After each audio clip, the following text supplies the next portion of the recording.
That's what I'm kind of thinking with that big whammy last note. That's the theme song. That is the theme song for the ADL Driftwood Podcast. A Day in the Life.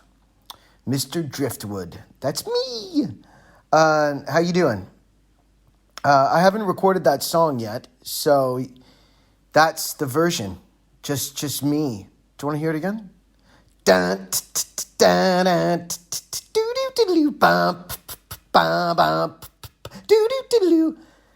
Yeah, I came up with that one day, and believe it or not, just humming it like that. That was it. That's the song. And my kids, my daughter, who's 5, she's got perfect pitch. She's kind of special, okay? She's just a little bit special.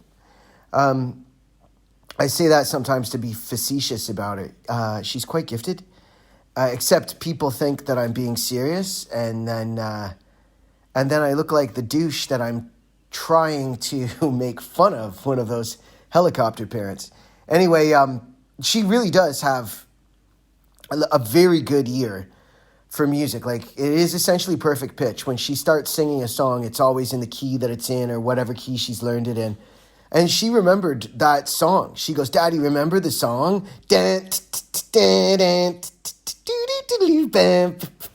It's got a kind of Allman Brothers, especially the part that goes there's a Bros song that has that riff, and I can't remember what one it is. And I've been too lazy to listen to the Allman Brothers. Kind of don't like the Allman Brothers. I'm going to come out there and say it. I like them, but like one song. You know what I mean? I don't mean one particular song. I mean, like, I can handle them for one song. And hopefully it's not that Ramblin' Man one. Or Melissa. I don't know. Is anyone else with me on this? Like, I want to like them because I love the whole idea of the harmony guitar. I'll tell you what album I like by the A-Bros is, I think it's called Live Somewhere in San Francisco. Oh, man. I have it somewhere, and it's, I've got it. Where the heck do I have it? Like, on one of my old drives, or I could find it if I needed to, and maybe I'll put a link to it in the description, or maybe I won't. I don't know. But there's a live version that starts with, I think it's called not Folsom Prison Blues. Man, I have lost all traction already. How far are we into it? 3 minutes and 30 seconds. Bye. Goodbye, listeners. Get it back together. Let's get back on track. Anyway, there's a live album of the A-Bros. I love the slide guitar, but on the whole, not the way that I love, say Tom Petty or Dylan and stuff like that. I mean, I like them enough. Maybe what it is classic rock radio has killed them for me because of that classic rock format. They did that with Zeppelin too. They kill bands for you because they pick 4 songs and that's all they ever play by them. Because like I said, that live version is Statesboro Blues. That's the name of the song. Oh, thank God. Statesboro Blues is the song that it opens up, and it's killer slide guitar. It's like where Derek Trucks got his whole shtick from. It's wicked. All right. Good coffee. I'm sitting here in the sunshine. Everyone's taken off to their respective jobs and schools and whatever, workish. And I've got the house to myself, and it's the most wonderful time of the day. It's 10:30 in the morning. I'm sitting in the sun, and I'm sipping what's essentially my first coffee. Whoa, that was my foot on the coffee table there. My first coffee, really. Haven't had anything. I had kind of one earlier, but it doesn't count because I was looking after the kids and trying to get them in the car, and it went cold. And speaking of cold coffee, then they all went out, and I went for a mountain bike ride. And I just got back and have showered now and cleaned off the bike, and I'm getting ready to do my thing. And I thought, well, I'm going to sit down because this is when I have the most energy. I'm in the best mood. I'm gonna bang out this first one. I'm gonna do it. I'm not gonna swear. Keep the language clean, and I'm just going to go ahead and get the first one into the phone. I'm gonna sip my coffee while I do it. Sitting here in the sun, the sky's gone blue. It goes gray, blue, gray, blue.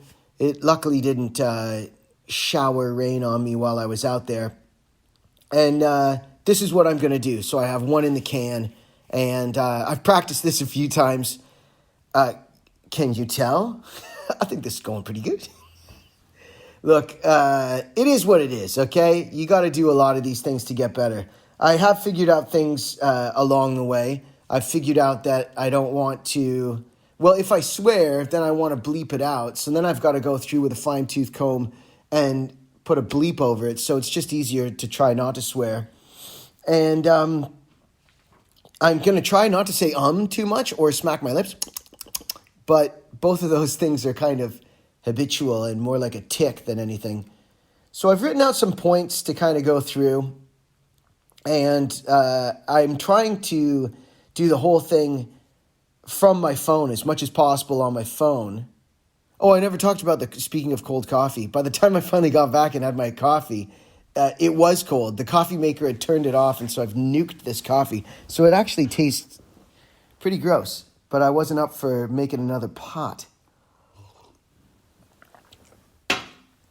So it is what it is. Anyway, I've printed out a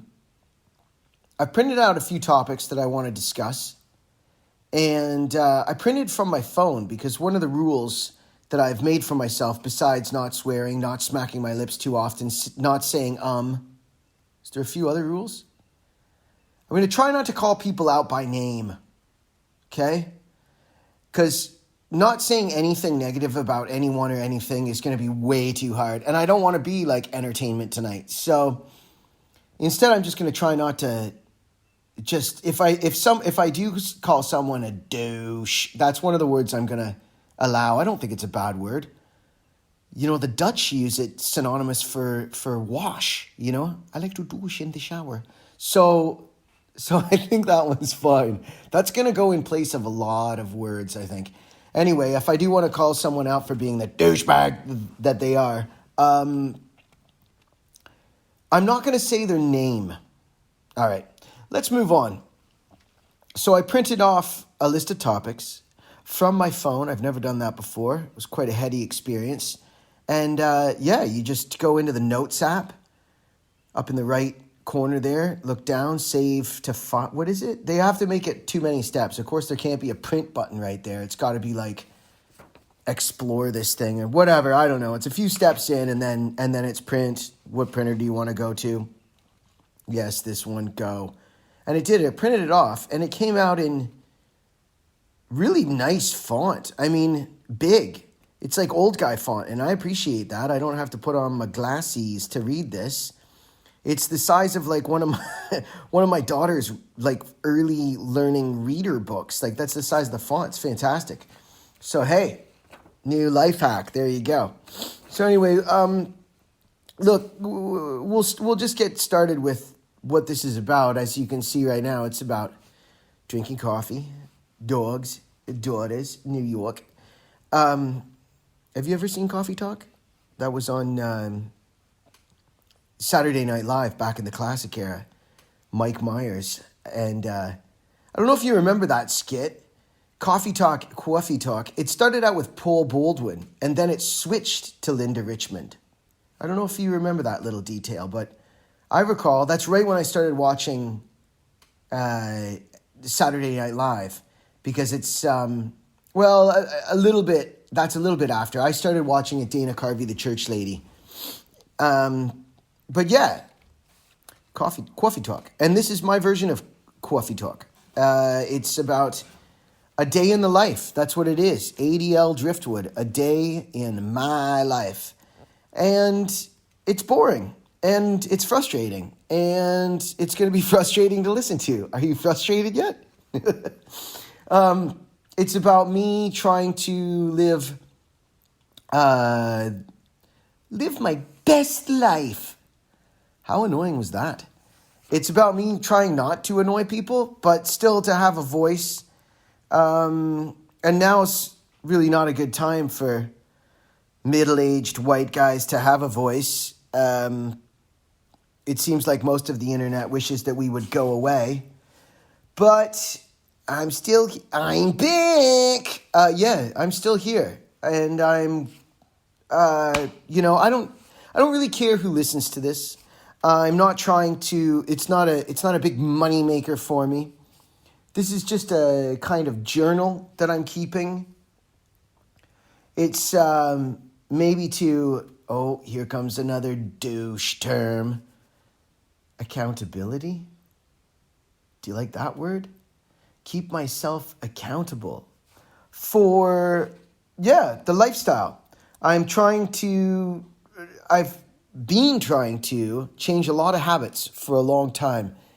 It was 5 years ago now that I went to the doctor with, we'll call it IBS. I think anyone who knows what IBS is knows that around a certain age, after a certain lifestyle, it's kind of an inevitable first symptom of you're not really living your best life. And the doctor looked at my bloods and he said, "Whoa, sir, do you know what a stroke is?" Yeah, he didn't like the looks of things. They can tell everything from your blood. And he could tell that I had been eating like a baby at a birthday party and drinking like one too. Like it was first week of university every week. And I was smoking cigarettes as well. And all those things I'd been doing for ages and not exercising and spending tons of time sitting in front of the computer. Basically every waking hour working on online stuff that I was working on, and it was destroying my health and my body. My metabolism had slowed right down, and of course, that was partially because of age as well. And on top of that, it was a nerve-wracking time.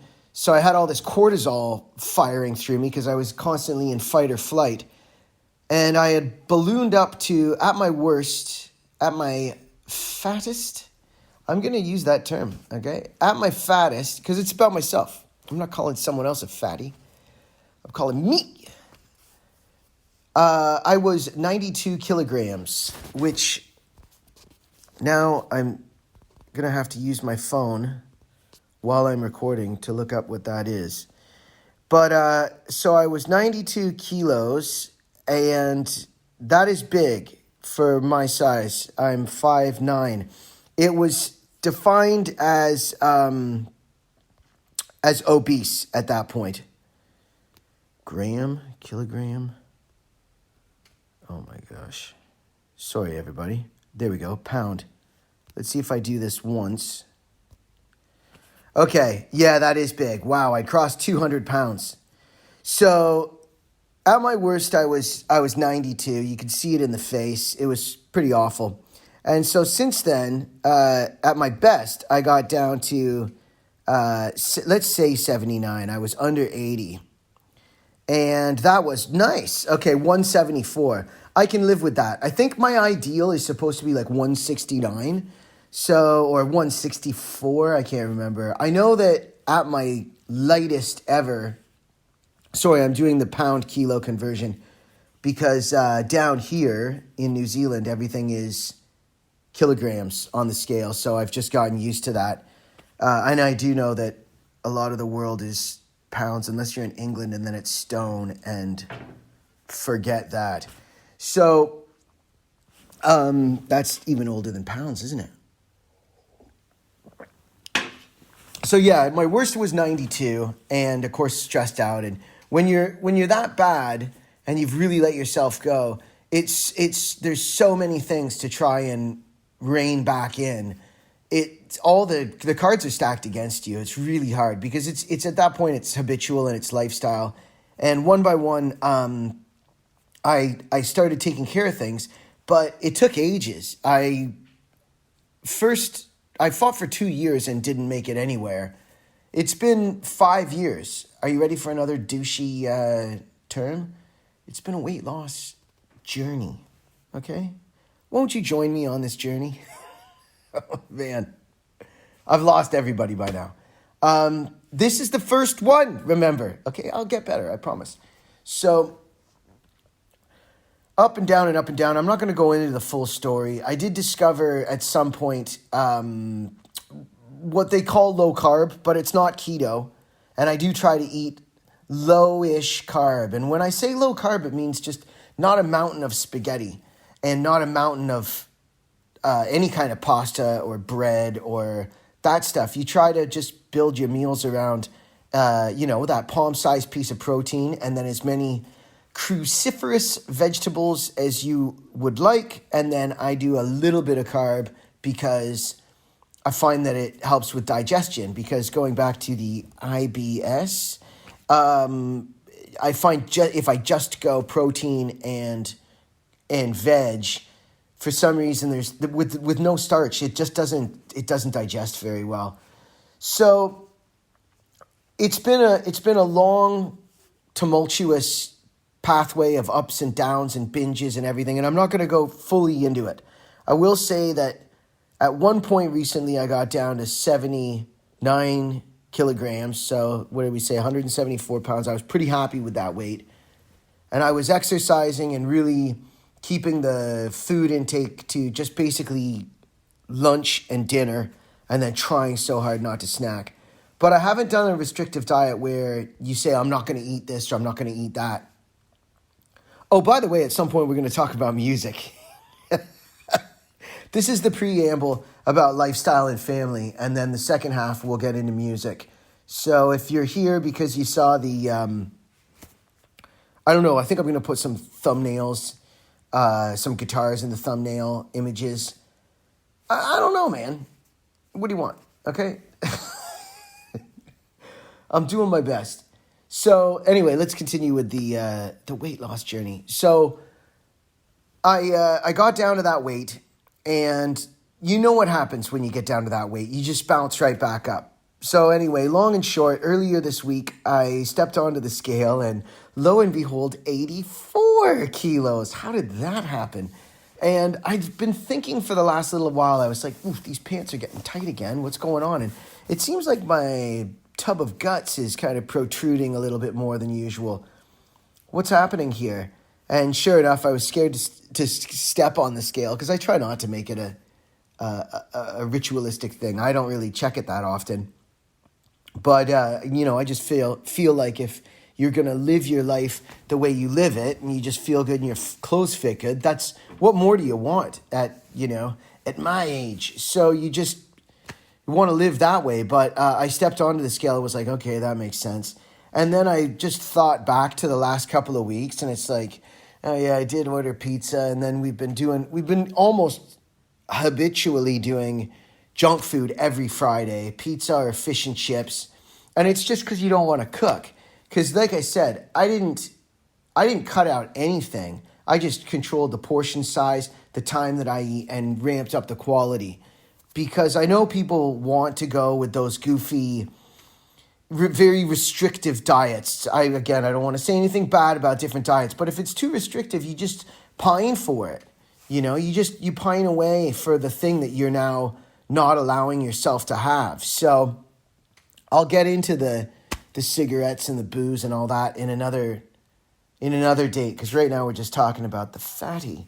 So anyway, I decided a couple days ago that I had to rein it in, and it's been tough because you look back and you've been kind of being a little bit lax on, rewarding yourself too much. And those little rewards that say bowl of whatever, my guilty pleasure is cereal with dried fruit, yogurt, jam, peanut butter.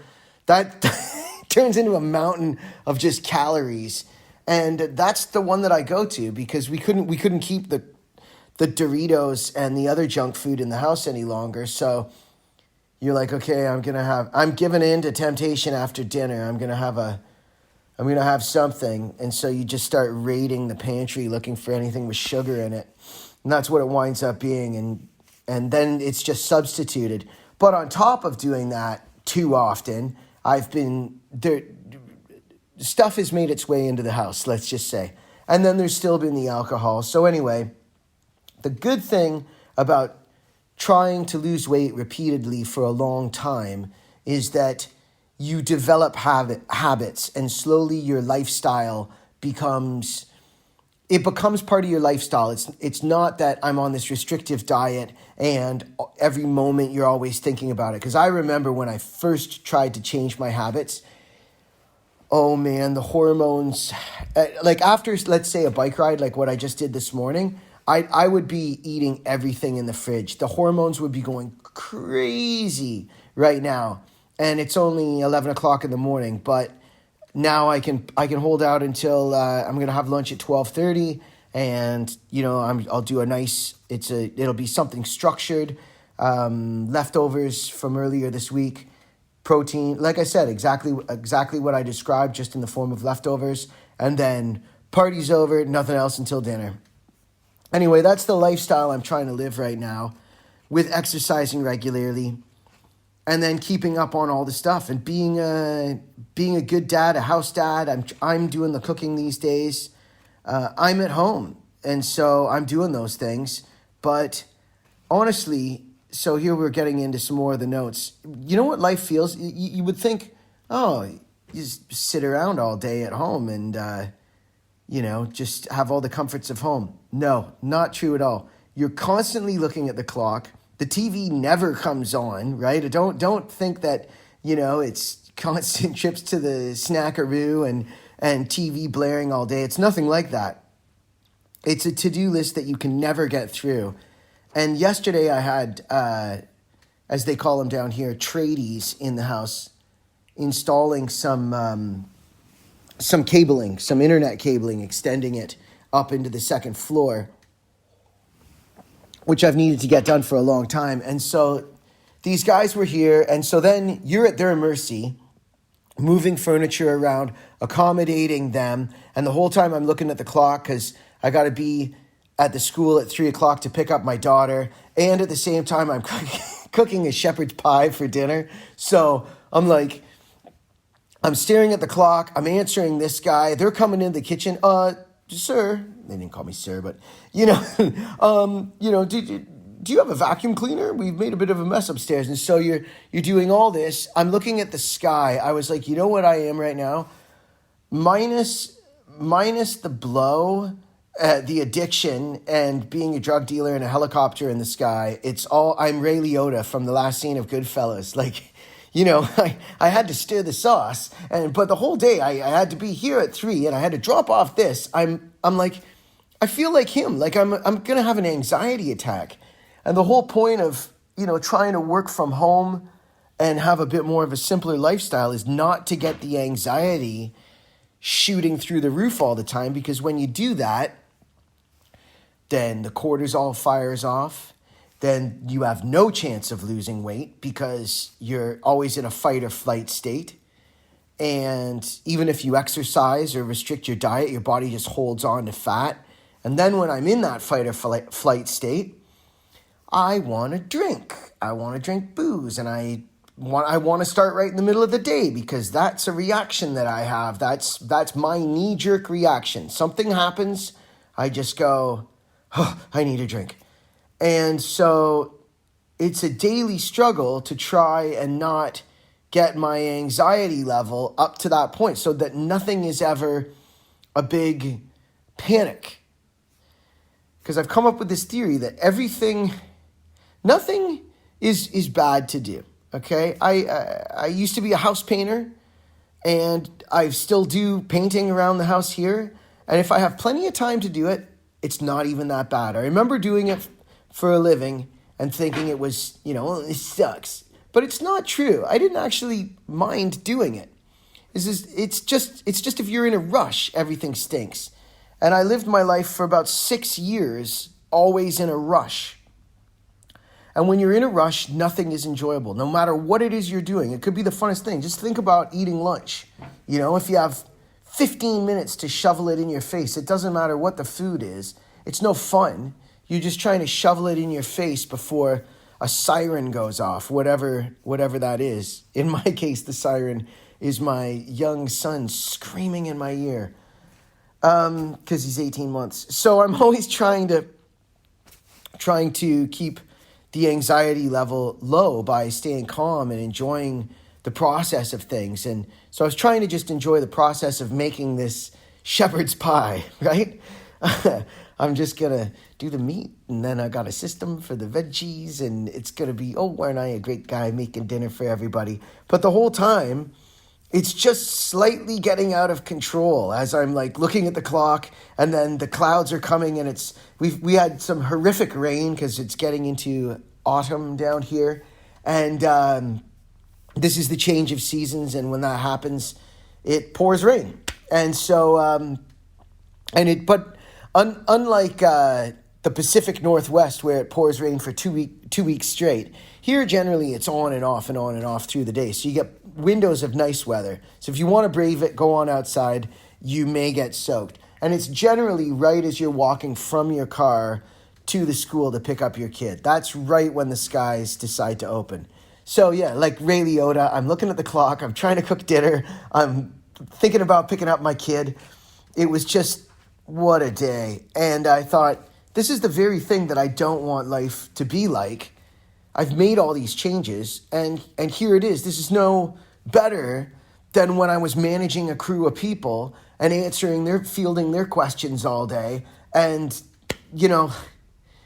like, calm down, man. So I'm trying to rein it back. And I've noticed as I get older, I like to be by myself more. I like quiet, and I like to be by myself and just have periods of time where I can just kind of be reflective. And if you can get all those things and put all those things together, you can have this really nice little day. And then if you put those little days together, you've had a good week and then a good month, and then that's how you build a nice life. And then you have good habits. And then hopefully if you do have one of those kind of gong show days where everything's gone weird and kind of off script, where you can deal with that one time, but it's not every day. You've constructed a nice little life for yourself where you're a bit insulated from just the goofiness of things. And that comes with just practicing that day over and over and over again. That's what I've found. And so that's the life I'm trying to live. And so here I am kind of journaling these days. And this is why I'm kind of not into the idea of calling this thing a podcast. It's more like a journal. How am I doing so far? I hope you're still with me. I'm having a good time saying all this stuff and kind of sharing it. And I want to share it with anyone who's listening out there. If I can find an audience, fantastic. I'm looking forward to sharing these types of things with an audience. And that being said, I'm going to move on now into the musical stuff. So we can come back to all these things about goals and trying to, turn it around weight-wise. As I said, I'm back up right now, but unlike before where I was like, that's it, starting today, I'm never eating another thing that has sugar or carbs in it. Cigarettes and alcohol are out the door. I'm never having them again, and no more cake. No, it's not going to work. So you got to build the habits and accept the fact that it's just the way life is. So we have to go to a party this weekend, and it's an overnight thing with our kids and everything. So I will be drinking. And happy to say I haven't had a cigarette in over a year. We'll get into that later. But yeah, so I'm not going to drop 4 kilos before this weekend. So I'm just one day at a time. Let's move on. We're talking about music, right? Music's a big part of my life. And I write music. I write songs. And have written many. Are we in the thousands yet? Maybe. Close to 1,000, probably. All right, this is take two, actually. This is the very next day now. And I listened back to the hour-long show, shall we call it? And it was the first half. I liked it. I thought, as my wife quite often says when we do vocal takes, and she sings for me with the choral backup vocals, and maybe there's some inflection or something that I'm not crazy on, but on the whole, it's great. Maybe I just wanted to change one thing, and I'll say, "Can you do it again?" And she'll say, "Well, it's not going to be any better than that last take." So she knows her limitations. She knows this is as good as it gets. And I kind of feel that the first half hour introducing myself was probably as good as it's going to get. So I'm not going to bother re-recording it. But the second half hour, I told a few anecdotes, and there was a lot of long pregnant pauses, and I lost my train of thought, and I thought it was kind of it was boring. I mean, I could hear the comments already, and I can hear the comments now on this one before I've even recorded it. I can imagine the comments being, well, he tried a second time and it was still just as bad, or imagine how bad the first one was if this is the do-over. But I'm going to go ahead and start and retell these stories of three instances where music had a weird gravitational pull towards me, and we interacted with a piece of music where it's just kind of about the weird connection we have with music and how we can sometimes be drawn to one particular melody over a long period of time. And I'll explain what I mean. So I was listening to Spotify as I was cooking dinner, and this is going back several weeks ago now, and I was listening to an album by Jackson Browne, and I think the album is called The Pretender. It's got a beautiful song on it called The Pretender, and strangely enough, that song had come across my radar because of the Spotify algorithm. When you listen to, quite often on Spotify, when you listen to an album and it comes to the end, it'll just roll on into a playlist of stuff that it's algorithmically matched up with previous stuff you've listened to, so what your tastes are, and also based a lot on the very last thing that you listened to. And some of the coolest stuff that's come across my radar through Spotify has been from that. Actually, Pete Townsend, I heard of this really cool Pete Townsend album of the era of like Let My Love Open the Door and stuff, and yeah, I remember that one coming across my radar. And anyway, this was an old Jackson Browne album, and I'd never really gotten into Jackson Browne, and now I'm a huge fan. I mean, he wrote one of my favorite songs of all time, which is Take It Easy by the Eagles. That was a Jackson Browne song, and it doesn't get much better than that song in my books, because I just love that sawing the guitar in half G chord country sound. So anyway, but just there's so much music out there, you don't have time to listen to it all. So thank you, Spotify, for pairing up these artists that may not have come across my radar and kind of putting them in front of my face. So I was listening to, or in front of my ears, shall we say. So I was listening to this Jackson Browne album called The Pretender. Fantastic album. I think it's 1977. Really, it's got that 70s sound as well, where it's minimalist, kind of like Fleetwood Mac Rumors. That was the sound back then, really dry drums, just a piano and a bass guitar, understated but gorgeous singer-songwriter stuff. And I love that because I am a singer-songwriter.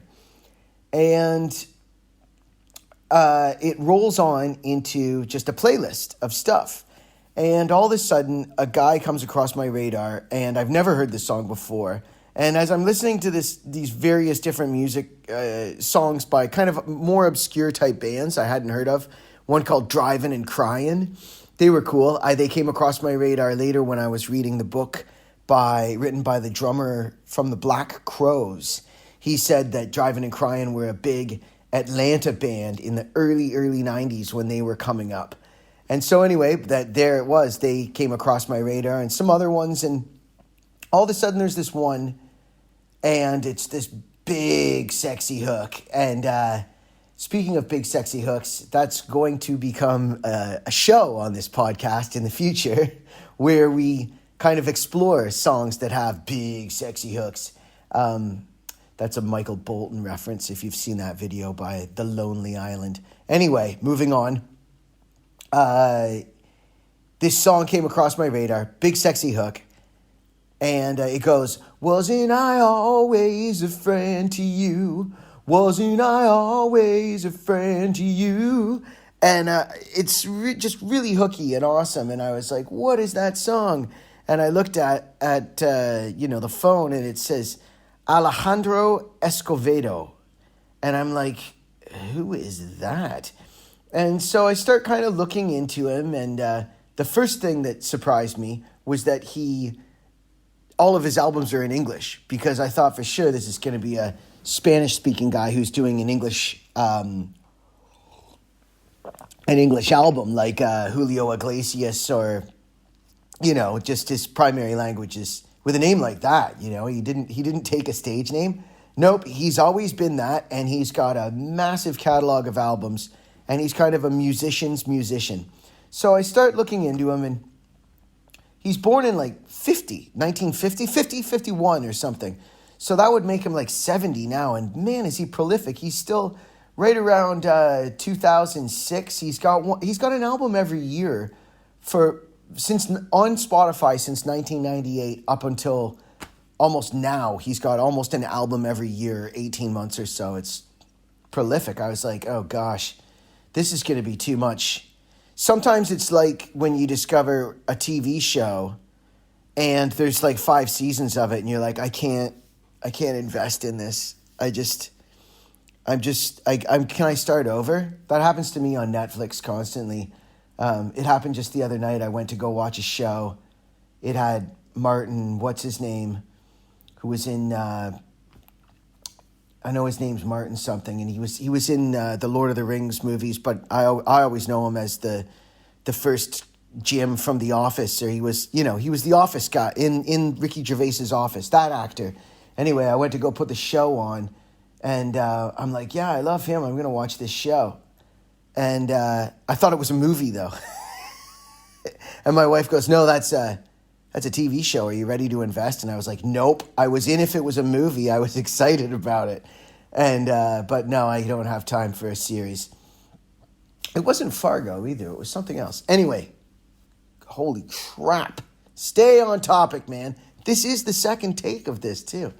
So anyway, I'm listening to Alejandro Escovedo, and I start looking into a few of the albums. First, I go straight for that one with that song on it, and it's from 2006. And then there's one from 2008. It's fantastic as well. So I'm kind of hanging out listening to those 2 albums for a couple of weeks. And one day, Spotify does that thing again. It rolls on into a playlist. And sure enough, I'm listening to random stuff I haven't heard before, and my ears pop up, and I go, wow, I know that guy's voice. Who is that? This is a great song. There it is again, Alejandro Escovedo. And it's one of his other 17 or 18 albums on Spotify that I haven't listened to before. And I think, okay, I'm going to remember that one. I should have just taken a screenshot, I suppose, of the album, but I didn't. Anyway, the song was called Castanets, and it was from, I think, a 2006 or 2016 album. I don't know, it's hard to read now because I'm at that age where I can't see my phone any longer. As a friend of ours has coined, I'm not going to say this isn't my phrase, it's a friend of mine from Canada. He says, I need a selfie stick to look at my phone. It's true, I can't see it unless it's a meter away from my face now. Anyway, it was this album from that era. It's a 10-year spread there, I'm not sure. 6 or 16, there was 6 at the end. Song's called Castanets, and I think, oh man, that's another of his albums I got to look up then, because that song's fantastic. So again, I love this guy. I'm a big fan. So a couple days later, I'm trying to find that song. I'm like, where is this Alejandro Escovedo song? Not the one off the 2 albums I'm listening to, but the new album. Well, I couldn't remember. I couldn't remember. The title of the song was called Castanets. I couldn't remember that. And I'm thinking, oh gosh, there's 18 albums now that I'm going to have to pour through. And just to find this one really cool tune, I'll never find one song in 18 albums. It's too hard. And I just randomly picked an album that I thought the cover looked similar to the cover that I'd seen like a week ago. And I'm listening to it, and by about the second track, there's the song. And I'm like, that's the song. I recognized the melody.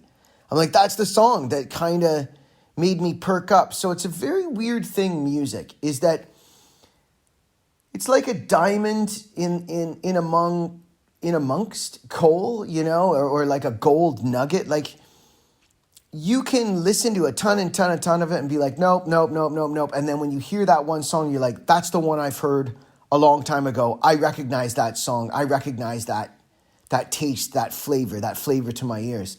It was amazing that I was like, that's the very song that Spotify had recommended to me. And I randomly chose this album, and it just kind of randomly within a couple of songs came across it. So I looked at it. I think that time I definitely took a screenshot, well, now I know it, because I've said it so many times, Castanets. So it's that album.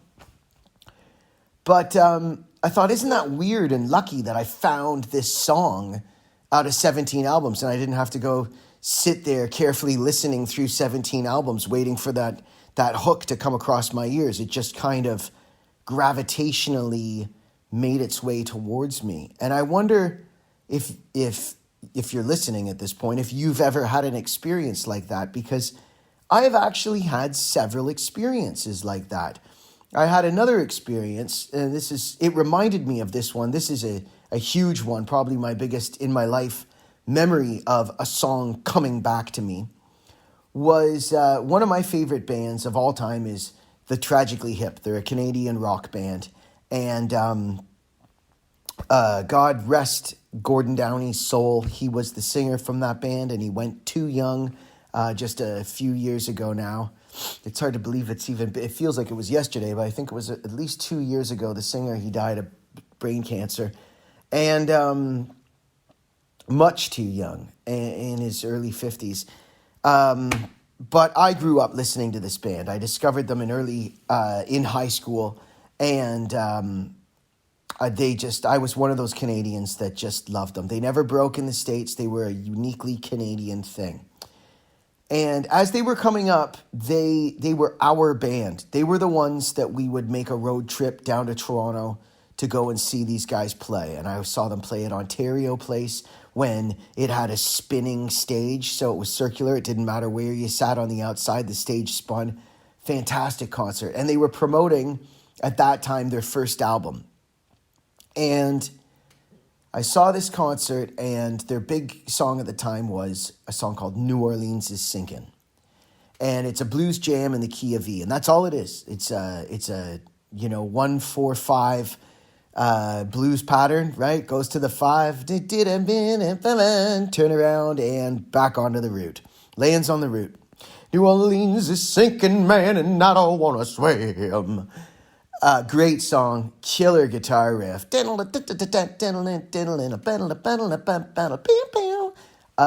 guitar player, Bobby Baker. And the combination of Gordon Downey and Bobby Baker on the lead guitar, it was Canada's version of all the great bands, where you got a great lead guy on the guitar who complements this eccentric vocalist, and that's what they were.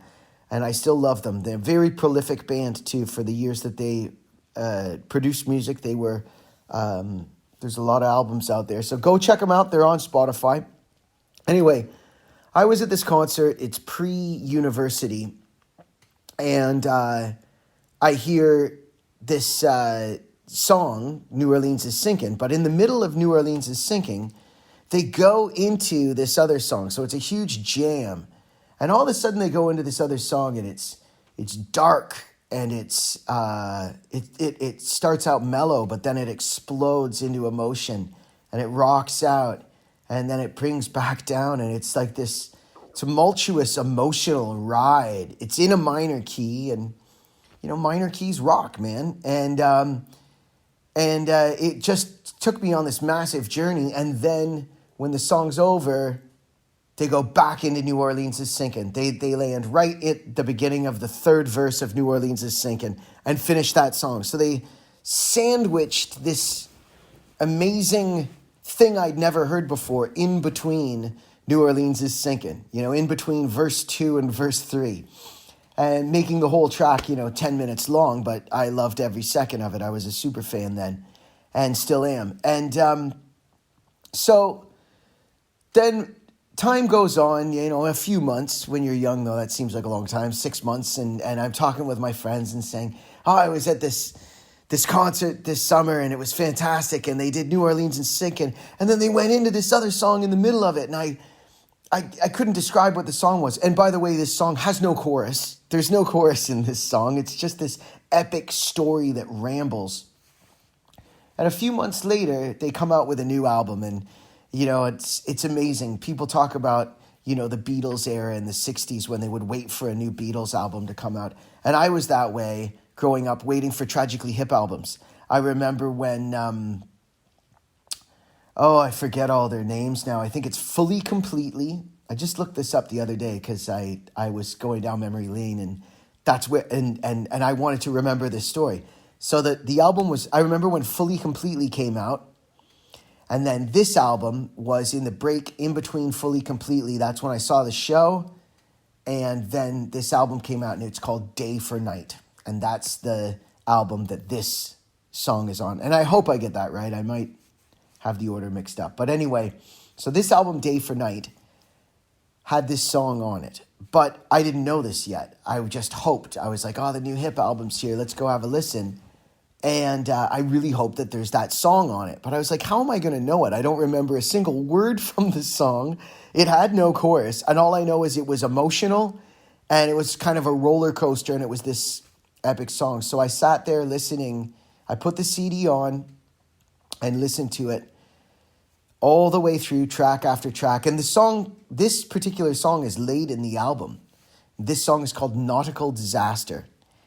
And it starts out, it's a slow burn at the beginning, and then it builds up and explodes into the band. And it's, when I finally heard the lyrics and understood what it was about, well, you'll never understand what it's about because Downey was a poet and his lyrics were always metaphorical and very kind of oblique. Is that a word to describe lyrics? It was hard to figure out what any of his stuff meant, but that's the beauty of it, is you take your own meaning from it. The song Nautical Disaster, if you look at the lyrics literally for what their literal interpretation is, it's literally about guys in a boat who have, I suppose on a warship, been struck by a torpedo or whatever. You don't know. They're floundering in the water and they're going to perish. And there's lifeboats, and he's one of the lucky ones who manages to get on the lifeboat and get away as some of the other men are dying. And then he reflects in the third verse to a woman, and he says it's a nightmare that haunts him.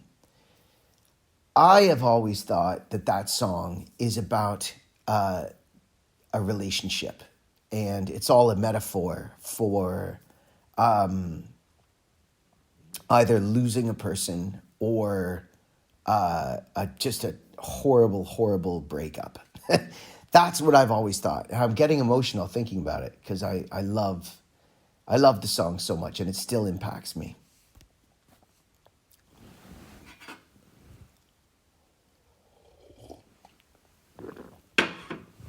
Anyway, I put that album on and listened to it all the way through, and sure enough, I found that song. And I don't know how I knew that was the song.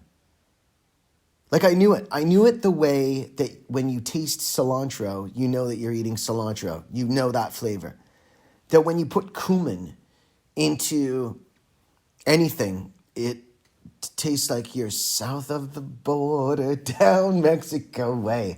I mean, it was distinctive. It hit me, and I said, that's the song that they did in they sandwiched in that other song.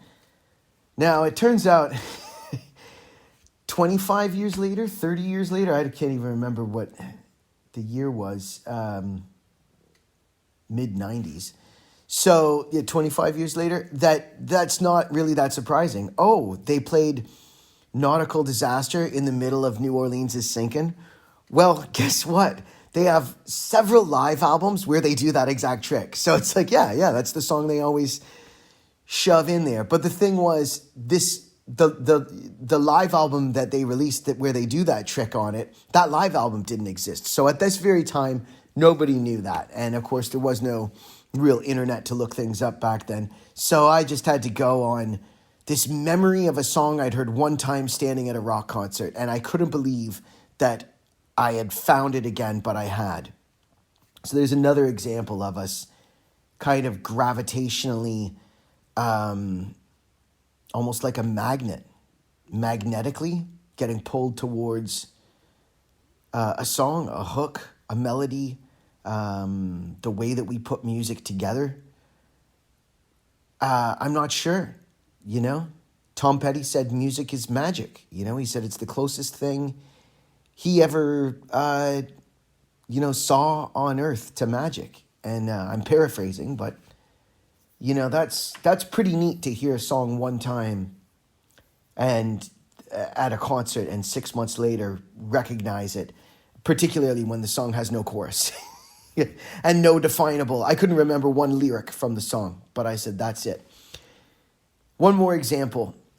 There's a song called, it's actually not called Down by the River in the Rain. That's the chorus of the song, Down by the River in the Rain.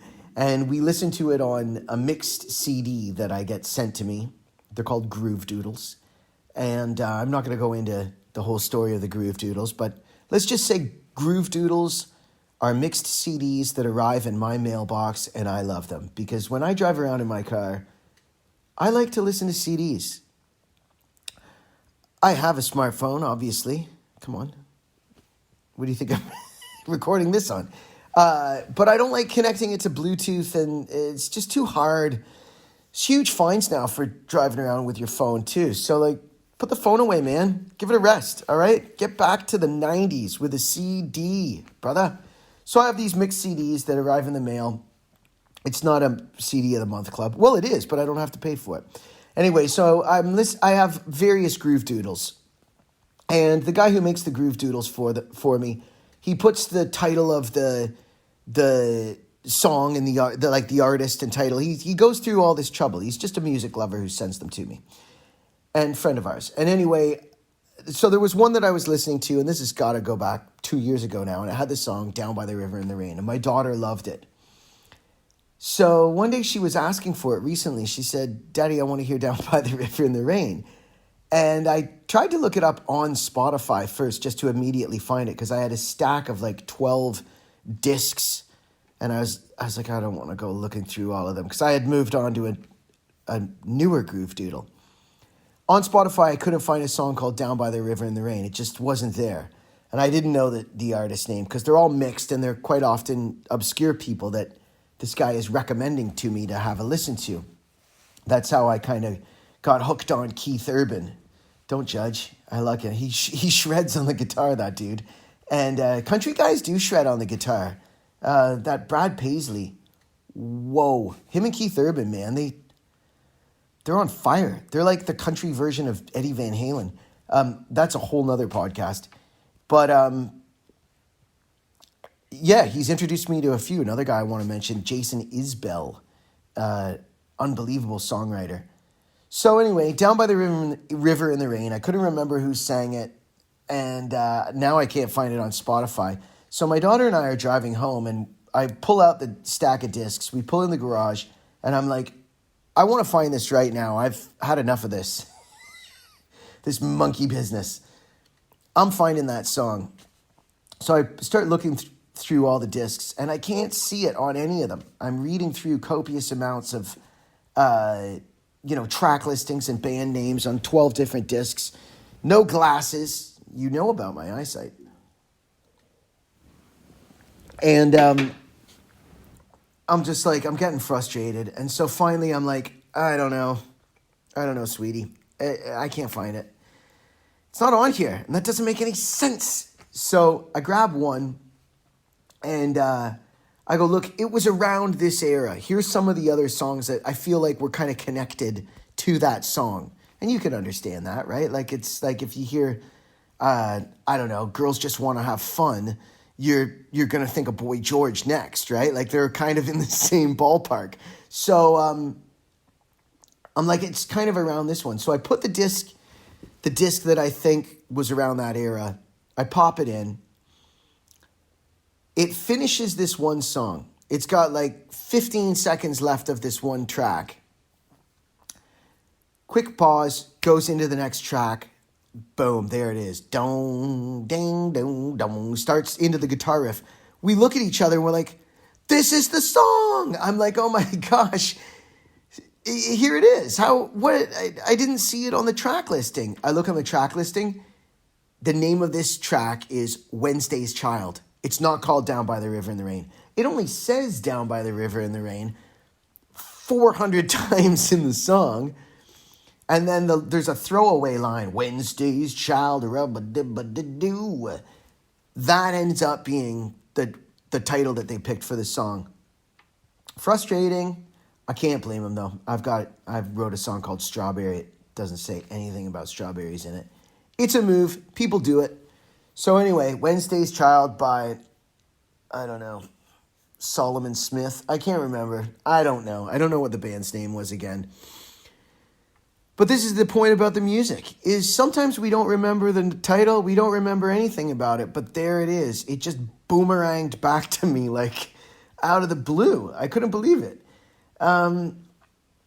Maybe do great albums do that? I mean, Pearl Jam's 10 has certainly boomeranged back to me many times. And when they're great, they're great. I mean, speaking of great, how good is Guns N' Roses' Appetite for Destruction? Like, I was talking about this with a friend the other day, and I said, there's another series I want to do called Sniffing Out Stinkers. I can't wait to do it. I can't wait to do a first episode of Sniffing Out Stinkers, because I was listening to Skid Row, and they had come across my radar, and I could see 18 in Life on the track listing of that album, their seminal album. But you gotta get through a lot of bad stuff to get to that song. Like, there's like 4 tracks before it, and some of them are awful. Shake, shake, shake it like a rattlesnake, and you're just like, whoa, dude. So I thought that's a good sort of idea for a show on here, is we can kind of go through some old albums and talk about the really bad tracks that we're glossing over. And I mentioned this to a friend of mine, and he said, what about Poison? I was like, yeah, you're right. I mean, even some of their good songs were still pretty bad, you know? And he said, it's honestly over time, when you're talking about those 80s bands that they now call hair metal. They weren't called that at the time, though. But all those bands, and look, they were a guilty pleasure. They speaking of big sexy hooks, they all had big sexy hooks, and they were saccharine but very sing-alongable, and they were little pretty boys that looked like women, and it was a whole thing. I mean, we know it. And then G&R came in, blew the whole thing apart, because they weren't quite as make-up-y and hair metal-y, and they had this album that was actually released in 87, which is the height of the hair metal. But it didn't kind of blow up for a couple of years. It was a slow burn, apparently. It sat on the shelf. And when it did, it's all killer, no filler, that album. There's not really a bad track on it. It doesn't, when you put Appetite for Destruction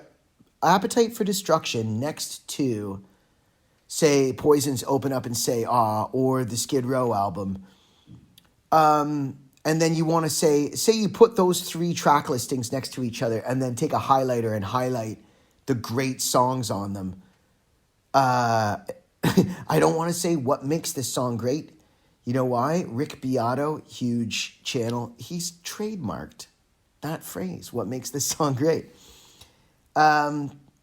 But look, you can trademark that all you want, Rick. You can't stop us from talking about great albums with great songs, right? So I think sniffing out stinkers and big sexy hooks are better anyway. I'll try and trademark them. No, I won't. I'll just use them and then wait until I get a cease and desist from Michael Bolton. Look, you know what? I'm not going to ramble anymore. That was the point that I wanted to say. I'm at a half an hour right on the button. So I've got the first half hour from yesterday, the second half hour from today, and my coffee's gone cold. I'm ready to move on. I've had a great time recording this, talking about music. I can't wait to do more of these. And whomever you are out there, dear listener, I hope you've enjoyed. I am really excited about this. I'm putting work and time and thought into this. I'm going to sign off. That's the end of episode 1, recorded in 2 different sessions. See you in the next one. Good talking at you. Cheers.